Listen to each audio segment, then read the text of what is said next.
Gentleman from Kentucky is recognized for 5 minutes. Thank you, Mr. Chairman. Director Patel, I watched some of your Senate hearing yesterday when Senator Kennedy asked you, you've seen most of the files, who, if anyone, did Epstein traffic these women to besides himself? You replied, according to the transcript, there is no credible information that he trafficked them to anyone else. You also said somewhere in the hearing and here today that the problem is that the case files are constrained by limited search warrants from 2006 to 2007 and that the non-prosecution agreement hamstrung future investigations.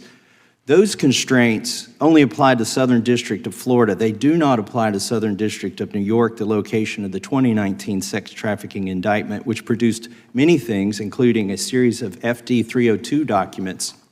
According to victims who cooperated with the FBI in that investigation, these documents in FBI possession, your possession, detail at least 20 men, including Mr. Jess Staley, CEO of Barclays Bank, who Jeffrey Epstein trafficked victims to, victims including minors, such as Virginia Roberts Giuffre, may she rest in peace. That list also includes at least 19 other individuals, one Hollywood producer worth a few $100 million, one royal prince, one high-profile individual in the music industry, one very prominent banker, one high-profile government official, one high-profile former politician, one owner of a car company in Italy, one rock star, one magician, at least 6 billionaires, including a billionaire from Canada.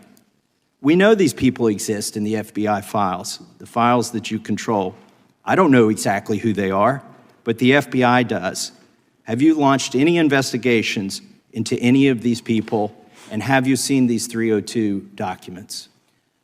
Sir, I have asked my FBI agents to review the entirety of the Epstein files and bring forth any credible information, and we're working with Congress not only to divulge that information and produce it to you, but any investigations that arise from any credible investigation will be brought. There have been no new materials brought to me launching a new indictment. So is the loophole here, or is it your assertion that these victims aren't credible, that the 302s maybe didn't produce credible statements that rise to a probable cause?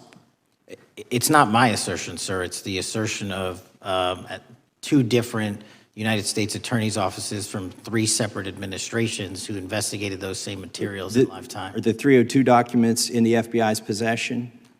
They reviewed all that, yes, sir. And so have you reviewed those 302 documents where the victims name the people who victimized them? If I personally know, but the FBI has. So how can you sit here and in front of the Senate and say there are no names? I said I named one today. I said we are not in the practice at the Department of Justice FBI of releasing victims' names. That is not what we do. We are also not in the habit of releasing incredible information. That's not what we do. But multiple authorities have looked at the entirety of what we have. Okay, I got to move on here. Were you present when the AG had the White House event when she released the binders to the social media influencers? I was, yes. So if you're willing to meet with social media influencers who stood to benefit from the sensational and sad stories of these victims, will you meet with the victims as well? The FBI will meet with anyone who has new information. Will you personally meet with them? The FBI and the professionals who are handling the cases will. Were you instructed that it was important to release the documents to the Oversight Committee on the day of my introduction of the discharge petition to release these files? I don't know what day that was, so no.